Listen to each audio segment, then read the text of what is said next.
To Bet. Anita Marks with you on this Monday afternoon, fresh off vacation. I came back from Florida. Yes, I was a part of the monsoon. And unfortunately, now they have no gas. Some people no power. But I'm back, Nick. I'm back with you for a Monday edition of Bet. Nick Friedell, how you doing, my friend? Anita, it's great to see you, and I'm doing great. I'm just adjusting to this Cleveland weather that I just can't stand at all. All right, well, I just left Miami weather. You're dealing with Cleveland weather. I know we're going to get into a lot of NBA discussion as the playoffs have finally arrived. It was an exciting weekend of games. We're also going to hear from Rob Demovsky, get an update from him in regard to the Green Bay Packers and what's happening with Aaron Rodgers. And Rich Cimini, who covers the Jets for ESPN, is going to join us as well. Also some big news in the NFL. Jalen Hurts gets paid. What does that mean for the Eagles? And how am I looking at some of the futures bets in the NFC East? So all of that's coming your way, but we always like to start off Monday's show with a little reaction or no action. So buckle up. Here we go, Nick. Kings win their series with the Warriors. Plus 125 dogs still today. Reaction or no action? Oh, Anita, no action. I just don't believe that these Kings are going to beat Steph Curry 4 times. I will believe it when I see it. I know Mike Brown knows that team inside and out. I've watched the Warriors way too much to think that the Sacramento Kings, even after winning game 1, can beat them in a 7-game set. Yeah, I'm with you. No action here for me as well. It was the Fox and Monk show for sure. That two-man show, can they repeat that performance? Unfortunately, for all those Kings fans that lined up outside their arena, unfortunately, I think not. I think Steve Kerr is going to reassess their defense, come in, play a lot better than what they did, especially their perimeter defense. And I think Klay is not going to have an off night like he did in game 1 where he went 8 of 19. So no action there for me. Question number 2, the Hawks Celtics will be a 5, not a 4, but a 5-game series that you can get at plus 175. Reaction or no action, Nick? Do not touch it, Miss Mark. Don't touch it. The Hawks got drilled. The Celtics are deeper. They have more talent. It's just not worth it. I mean, you can flip a coin a few times and hope that things might happen, but I am not buying that this Hawks team, after what we saw in game 1 and what we saw at various points throughout the season, can get a game against a talented Boston group. Yeah, I'm with you. If I had a broom as a prop, I'd probably grab it if it was somewhere near me. I really, not enough is being discussed in regard to Robert Williams, and him being back and how huge that is defensively for the Celtics because they have so much star power offensively on that roster. But Atlanta, 7th best in points in the paint and 10th best in offensive rebounds in the NBA. And the fact that Rob Will is back, as I like to call it, active and attractive, boy, that made all the difference, in my opinion, in the game. Game 1, he played 21 minutes. I do expect him to play even more minutes as the series progresses, as long as he stays healthy. 12 points, 8 rebounds, 2 assists, 1 block, and 1 steal. So I think Rob Will is a big key factor there as to why the Celtics will sweep the Hawks. Number 2, Donovan Mitchell will go over his points prop total at 31.5. It was 30.5 on the other night, game 1 on Saturday night. I did play the over, so winner, winner, chicken dinner. Mama bought herself a new pair of shoes. But is there reaction or no action in game 2, Nick? Anita, I would react over and over and over and over again because I watched that up close and personal. And Donovan Mitchell, if the Cavs are going to win this series, if they're certainly going to win game 2, is going to have to score and get to the rim constantly. They don't have another consistent answer. Darius Garland maybe could be that guy and showed it a little bit in game 1, but this is Mitchell's team. This is Mitchell's time, and this is why he was brought to the Cavs. I think he's going to have another big night. I stand corrected. Obviously, that was question number 3. Again, I just came off of vacation, so bear with me. Okay, I'm getting my feet wet again. here hosting Bet. But I'm reaction here. Again, I won money in game one. I'm going to continue to play the over with Donovan Mitchell. As good as Josh Hart is playing defense on the defensive side of the court for the Knicks, Donovan Mitchell is just a man possessed. He's just otherworldly. He's so special. He's so talented. So 38 points in 44 minutes in game one. The bench is only contributing 14 points in game one. They're going to need his points if they're going to stay lockstep with Julius Randle, who, of course, now we see is healthy, and Jalen Brunson. 38 points and 42 points in the 2 games he faced the Knicks in the regular season. So I am going to continue to play the over. So, yes, reaction there for me. Now, again, the Knicks, a team you're very familiar with. So let's dive into the series, right? As we know, the Knicks, they won game one, but the Cavs are favored to win the series. Do you feel that the lack of playoff experience and how young of a squad the Cavs have play a role in the fact that they did lose game one, Nick? Absolutely. I mean, Anita, when you were watching that group, aside from Mitchell, they looked unsure of themselves on the floor. They looked like a team that hadn't been through that kind of experience. It's why, personally, I felt the Knicks had a really strong chance to win the series. They've got dudes that are just going to tear your heart out. It's Jalen Brunson and it's Julius Randle. We saw Josh Hart have a great game off the bench. The Cavs have a really nice team, but they haven't had a team that's been tested in the postseason. When that happens and when you're learning on the fly, you take the group that's been there before with a coach who has been there a lot before. I think the Cavs really need to step it up intensity-wise, and I did not like what I saw from them through the majority of game one. I hear you. As you know, I host Sports Talk Radio here in New York. I know this series extremely well. I was on the radio on Sunday after, of course, the Knicks won game one, and the bench factor was very crucial. Knicks bench scored 37 points. Cavs bench, as I mentioned earlier, 14 points. Outside of Donovan Mitchell, nobody really dominated or was able to contribute on the points total. Rebounds, that's another story. But with that being said, who do you feel needs to step up in game two to help this Cavs team put up some points, especially in the fourth quarter, Nick? It better be Garland, Anita. It better be Darius Garland, because Mitchell comes down the floor and Tom Thibodeau has already decided, hey, he's going to get hit. They're trying to force, the Knicks are, somebody else to beat him. And Garland has the talent. He can get to the basket. They can run a two-man game, try to create some more space. But he's got to be that offensive weapon who helps. And I give you one more name, Evan Mobley. There was so much hype around him coming into this series. He had played so well throughout the season. He has got to do more if the Cavs want to even this thing up. Absolutely. Not just off the bench, but rebounding, right? The Knicks, 51-38, out rebounding the Cavs. With that being said, game two, the Cavs still favored by 4.5. Watch out, odds makers. Maybe you know something we don't. The total is 212.5. How are you playing this, Nick? Anita, give me the points. Give me the Knicks. I think that Cleveland can even this thing up, and you would expect in game two a better effort. They'd be a little bit more cautious about just coming after the Knicks with everything they got, knowing they don't want to go to Madison Square Garden down 0-2. But the Knicks have no fear of this team. This team does not scare them. Maybe Mitchell scares them, but the group on the whole, they just feel like they have a mental edge over, having listened to them and watched them the last few days. I would take the points. I'd expect a tight one, but I absolutely think the Knicks can pull off game two as well. I'm with you. I'm going to take the points at 4.5. I'm still going to play, as we mentioned earlier, Donovan Mitchell over his point total.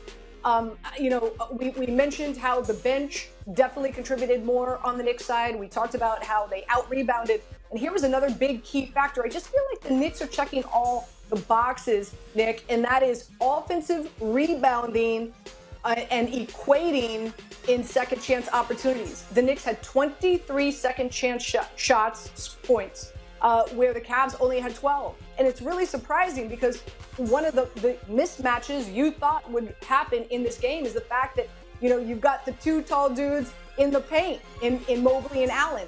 But I think a lot of people underestimate Mitchell Robinson. I think he's one of the best rim protectors in the NBA. Granted, he only had 8 rebounds.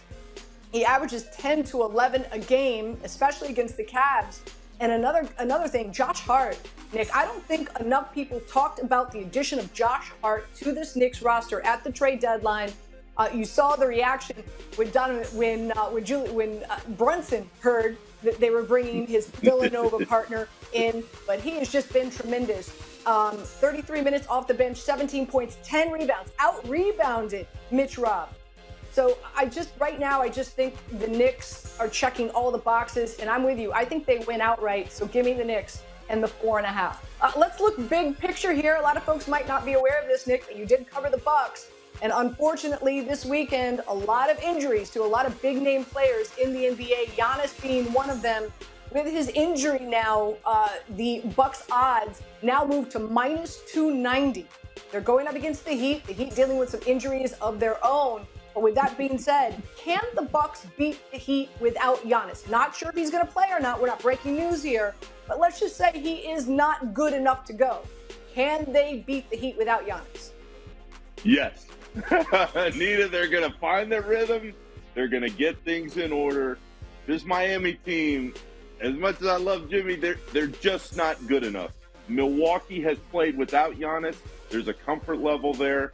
If Middleton and Holiday are out there and they're setting the tone and getting guys like Bobby Portis and Lopez feeling good about their games, Milwaukee should get through this series still no problem, especially with no hero in Miami.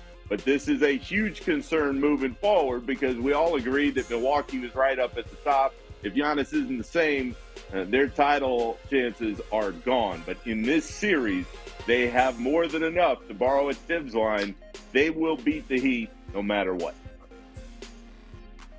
Well, we mentioned Tyler Hero. He broke his hand, and what an unbelievable – he broke his hand but still got the pass, still made the three-point shot in all that pain. That was unbelievable. But nonetheless, word out of Miami now is that he's not going to be available for the remainder of this series. Who knows, if he'll be available in the postseason. But we know how much you love Jimmy Butler. We know how much you don't like to wager against Jimmy Butler. Are you sprinkling anything on the Heat to win this series? Are you giving them a chance? Anita, it kills me because Jimmy, I've watched him way too many times to count him completely out. But you know what I'm doing? I'm counting him completely out on this one because the Bucks are just that much better. They have that much more talent. They have that much more belief. Before this series, the Heat looked like they were in trouble in general. They found a way to get past the Bulls in the play-in. They found a way to win Game 1, but they don't have enough guys that can score. And Milwaukee's going to throw everything they got at Jimmy. He can't go off, even as great as he is, and score 40 every night in this series. All right, let's move to the Suns-Clippers series. I think Russell Westbrook may have had the best 3-19 shooting night. Obviously, because of the last 90 seconds of the game, he played superhero for sure. But the Clippers going up against the Suns are still favored in the series, minus 180. Although the Clippers now 1-0 up in the series. Who do you like to emerge from this matchup? Anita, pour it on Kevin Durant and the Suns. The Clippers, as solid as they are, and as good as Kawhi looks, and playing 42 minutes is a huge step, given, as we know, the load management of the last few years when he has been healthy. The Suns are just better because they have Durant, and they have Booker, and they have a group that still believes their best is in front of them. The Clippers are going to give them more of a challenge than I think they thought without Paul George. But in the end, this Clippers team just does not have the firepower they're going to need to get through 4 wins over a really talented Phoenix team. Yeah, I'm with you. I still like the Suns here. Kawhi was unbelievable. We have to obviously mention him with 38 points. Chris Paul with only 7 points. He did have 10 assists, but I do believe Chris Paul is going to score more than 7 points a game. And I came across a really interesting stat here, and that is, so the Clippers very interesting. They have they're 25th in the NBA offensive rating at home, but they're 7th best on the road. Don't quite understand it. Usually teams play better at home, but that's not the case for the Clippers. So still a lot of games to be played. I think the Suns have the better core four, and I think the Suns are going to regain home court advantage at some point in time in this series. All right, so let's take a look at another LA team, and that's the Lakers. LeBron, fourth leading scorer on his team. Wasn't even one. Should I take a page out of LeBron's book? Wasn't one, wasn't two, wasn't three, but his fourth scorer on his. And the Lakers still won, right? Like, okay, really, they look great, as we know. And a lot of guys stepping up, obviously, outside of even Anthony Davis, who got injured. Apparently he's okay, a stinger in his elbow. With that being said, do you see this Lakers team as a legit team to potentially win the title? No. Anita, I cannot stress that any louder to everybody out there who thinks, oh, well, the Lakers look like they're coming together. LeBron is LeBron, and AD can be that guy if he could just stay healthy. And then you got Reeves coming out of nowhere. What's going on? Maybe. No. This Lakers team has been too inconsistent through the year. I know they had a good last couple months with all the moves Rob Pelinka made. Great.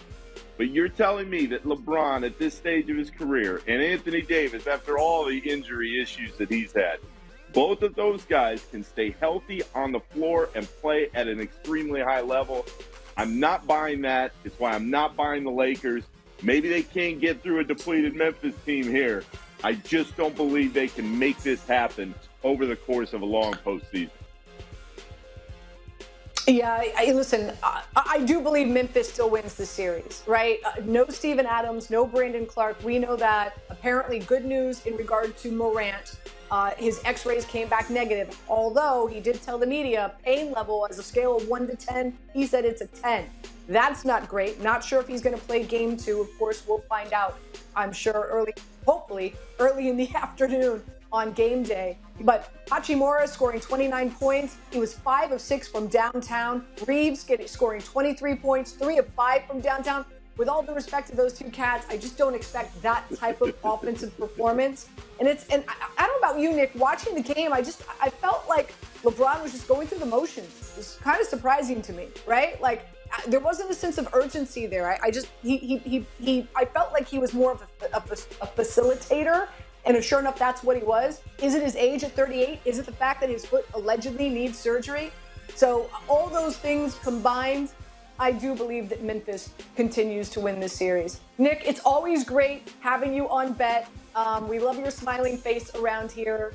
Enjoy the games tonight, and I'm sure we'll see you again soon.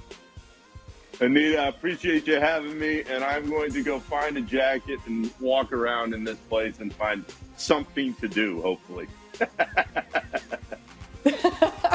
At least you didn't have the monsoon that I just returned from. Nick, thank you very much. We go from the hardwood to the gridiron, and we've been waiting, especially I'm here in New York, trust me, all Jets fans here, we are on Rodgers' watch.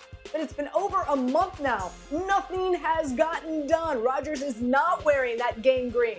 So let's find out what the latest is. Let's check in with Rob Demovsky, who does a phenomenal job covering the Green Bay Packers. Rob, what can you tell us? Anita, the only thing that's changed is we're closer to draft weekend, which means the urgency to get a deal done is getting greater. However, that doesn't mean it'll happen before the draft. In fact, here's a scenario to consider. Next Thursday's first round could come and go without a deal being done. That's because Packers general manager Brian Gutekunst has publicly stated that he's not looking for the Jets' first round pick this year, which is number 13 overall. So perhaps the two sides will work on the first round and let that come and go and start to ramp things back up on Friday before the second round. Considering that second round picks are most likely to be involved in this, that would be about the last time that they could get a deal done before this draft. If it doesn't get done by then there's the very real possibility that this could go well into the summer, which is something that both sides would like to avoid. As for the Packers, another sign that life has moved on without Rodgers happened on Monday.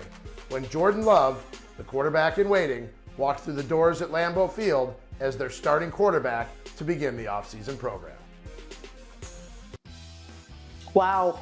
Wow. What more can I say? Wow. I wasn't expecting that report, Rich. Rich Cimini joining us, who, of course, does a phenomenal job covering the Jets. And you just heard what Rob had to say. It's been over a month now, Rich. We heard Aaron Rodgers say on, his weekly show, I want to be a Jet. It's either Jet or retire. So the Jets know he wants to be a Jet.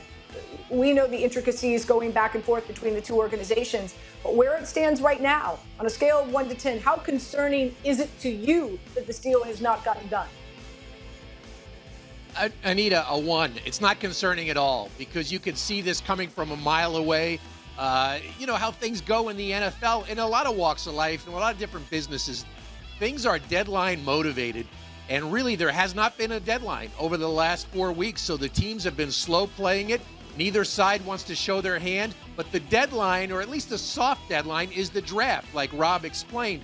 So I could totally see something happening on the afternoon of day 2 of the draft before they start picking again on Friday night. The Jets and Packers coming to an agreement. It's possible even that they go on the clock. Now, if they go on the clock in the second round, the Jets have the 42nd and 43rd picks, which means they'll basically own the draft for 14 consecutive minutes. If there's no trade to that point, you talk about high drama. That'll be 14 minutes in real time, seeing if this trade gets done, but I think it will get done.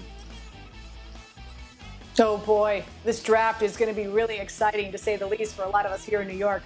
All right, so this week, some big news. Odell Beckham Jr., who we know was on Aaron Rodgers' Santa Claus wish list for the Jets, did not sign with the Jets. He is now going to be a Baltimore Raven. How does this have any effect in regard to Aaron Rodgers and the Jets? From what I understand, the Jets had an opportunity to meet the Ravens' offer, and they did not. What can you tell us? Yeah, the Jets made a competitive offer, but they clearly did not want to go up to $15 million guaranteed for 1 year. So it's not going to have an impact on Rodgers coming to the Jets. Now, sure, he was on the so-called wish list, but they've already signed one player on his list. That's Allen Lazard, the former Packer receiver, going to the Jets for 4 years, $44 million. Randall Cobb, Packers free agent, is still out there. Of course, a longtime BFF of Rodgers. He's still out there. There's a chance the Jets could bring him in. So the Beckham thing, look, the Jets would have liked to have had him, but I think it would have been a luxury for them. They're still pretty good at wide receiver, and there's still an opportunity to either draft a receiver or, like I said, pick up a guy like Randall Cobb. I know we're about 10 days to the draft, and the Jets holding on to that number 13 pick. A lot of people are expecting them to take an offensive lineman at 13. There might be a run at quarterbacks. I think a top-notch corner is going to go. I think a top-notch wide receiver might go. They're sitting in a prime spot, Rich, to take a real solid offensive lineman to protect Aaron Rodgers at 13. Do you think that's the direction they're headed? Yeah, I think that's I'm leaning heavily in that direction. I think the Jets are looking in that direction. There's 3 or 4 really good offensive linemen who could go in the top half of this first round, and I definitely think they're on the Jets' radar. It's a position. Look, their top 3 tackles on the roster right now are all 3 coming off major injuries. 2 of them are in the last year of their contracts, so the Jets are also thinking ahead to 2024 and also thinking short term because they want to keep Aaron Rodgers upright. That's priority number 1 for the Jets. When they get this guy in their building, they want to protect him. So if I had to bet right now, I'd say offensive line is a strong possibility at number 13. All right, Rich, before we let you go, the first question we asked you was, what's your concern level? You said 1%, so that means you're 99% confident that this deal is going to get done and Aaron Rodgers will be the starting quarterback for the Jets. Just recap for us, how do you see it playing out? Well, I told you a couple of weeks ago I was 99% sure, and it hasn't changed, Anita. Like, when you have 2 motivated parties, things tend to get done.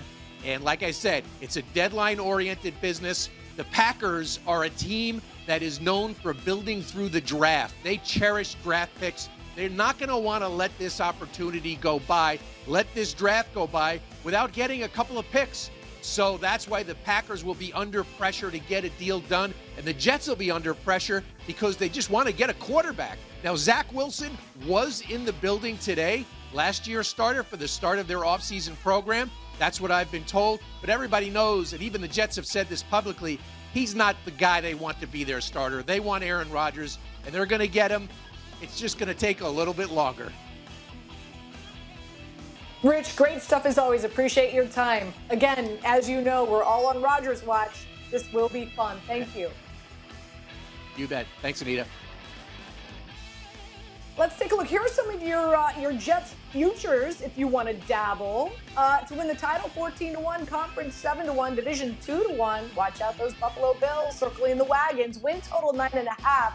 To make or miss the playoffs, minus 150 and plus 125. Even with Aaron Rodgers, I'm still not sold that the Jets will be the best team in this division. And right now, you could actually get the Buffalo Bills to win the American League East at plus money. So that is where I would go to the window right now. If you're looking at playing some futures bets. In regards to the over/under win total, I would play over 9.5. Not sure what's going on with the Patriots. There's some talk and speculation that Mac Jones might get traded. What do the Patriots do then? I don't have a really good finger of the pulse of how good or how bad this Patriots team is going to be this coming season. And with the Miami Dolphins, as talented as they are, you have to have a huge concern in regard to Tua and the concussions that he has suffered. And you pray that he doesn't have another one. But obviously that trend in history does not bode well. So I've got some major concerns in regard to can Tua stay healthy for the remainder of the season. So I do believe that it's going to be the Bills and the Jets. I think the Jets do get into the playoffs. You want to lay the 150, that's fine. They're going to have a top 10 defense. Obviously, they add Alan Lazard. They've got a lot of talent, especially. They draft an offensive lineman. They've got Aaron Rodgers. I think they'll be competitive, but I still have the Bills winning this division. We're going to stick to football before I let you go, because some big news today, and well-deserved, right? Jalen Hurts now becomes the highest paid quarterback in the NFL on a yearly salary. What do I mean by that? He's making $51 million per year, a 5-year, $255 million extension, close to $180 million guaranteed. Rodgers comes in second at 50.2. Then there's Russell Wilson, Kyler Murray, Deshaun Watson, who, by the way, Deshaun Watson has the most guaranteed money of any quarterback in the NFL, and then Josh Allen. Those are your top 5. Over 3,700 passing yards, 22 passing touchdowns, 6 interceptions. That's it for Jalen Hurts. He rushed for 760 yards and 13 rushing touchdowns, and his completion percentage was 66.5. Again, very well deserving. But what are my expectations for this Eagles team? I do believe that they're going to have some regression, because when a team has to ante up for a quarterback, you've got to lose in another regard. And in order to do that, what did they do? They lost their 2 starting linebackers. Edwards and White are gone. They drafted Dean last season. He played 34 snaps as a rookie. Can he step in and fill that void? I don't know. They lost both their starting safeties. They're going to have to address that. They lost Gardner Minshew, and I know you're saying, Anita, he's a backup quarterback. Yes, but he had to win a few games for them this past season. They do have Marcus Mariota, but I do believe Minshew is better. They lost Miles Sanders. I know they added Rashad Penny. And I do believe the Giants are going to be more competitive. The Dallas Cowboys are always competitive. In strength of schedule, now they're 16th in the NFL. They're at Kansas City, the Jets, the Patriots, Seattle. They're home against the Vikings, the Finns, the Bills, and the 49ers. So it's going to be some more tough sledding for the Eagles. So I would go under their win total for this season. Everybody, thank you so much for spending time with us on this Monday edition of Bet. Enjoy the NBA playoffs. We'll be back with you on Wednesday. We'll see you then.